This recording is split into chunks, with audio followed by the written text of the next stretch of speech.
Again very good evening to everyone అండి. చాలా మాట్లాడాలని ఉంది నిజంగా. ఫస్ట్ టైం స్టేజ్ ఎక్కితే జనరల్గా తక్కువ మాట్లాడతాను, బట్ ఈరోజు చాలా మాట్లాడాలని ఉంది. మా డైరెక్టర్ గారు పూరి జగన్నాథ్ గారి గురించి కానీ, ఈ సినిమా గురించి కానీ. ఫిబ్రవరి 4 ఆ రోజు సార్ ఈ సినిమాను ఒప్పుకున్నారు, చేద్దాం మన కాంబినేషన్లో చేద్దామని. సో ఆ రోజు నుంచి ఈ రోజు దాకా ద ట్రావెల్ అదంతా మాట్లాడడం చాలా ఉందండి. కానీ I would talk only after the film releases. మీరందరూ చూసి డెఫినెట్గా ఆదరిస్తారు, గట్టి నమ్మకం ఉంది. బట్ ఒక విషయం మాత్రం గట్టిగా చెప్తా ఉందండి. This team, ism team is one of my best team I ever work.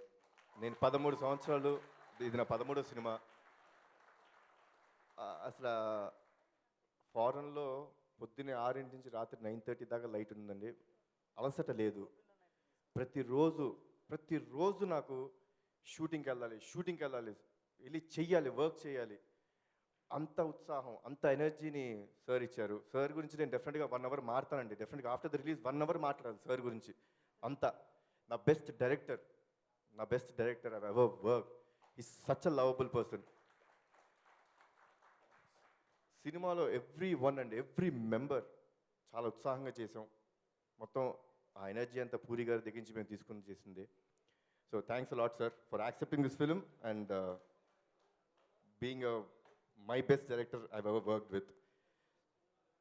And the whole team, Anoop the hero of the day. So Anoop has done a great music. అండ్ నాకు పొద్దున్నే ఒక మెసేజ్ చూపించారండి from the US.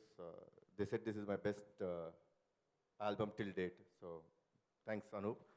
Bhaskar Bhatla గారు first time work చేశాను, చాలా బాగా ఇచ్చారండి. Aditi Arya, the heroine of the film, she has done a fabulous job, చాలా బాగా చేసింది. అండ్ ఎవ్రీ వన్ అండి, అంటే పేరు నా టీం అందరికీ వెరీ బిగ్ థ్యాంక్స్ అండి. You are my best team I ever work till date. మిమ్మల్ని ఏ రోజు మర్చిపోను. అండ్ ఇమీడియట్గా కూడా మీతో చేయాలని కోరిక ఉంది నాకు. అది మనం పూరి గారిని వెళ్ళి రిక్వెస్ట్ చేద్దాం, సార్ ఇమీడియట్గా కూడా చేసేయండి సార్ నాతో ఇంకో సినిమా అని. అంత బాగుంది. సినిమా రిలీజ్ అయిన రోజు నేను డెఫినెట్గా మారుతానండి. Thanks a lot once again everyone.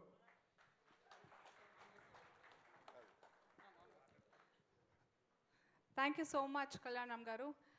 ఇప్పుడు యంగ్ టైగర్ తారక్ని మాట్లాడవలసిందిగా కోరుకుంటున్నాం.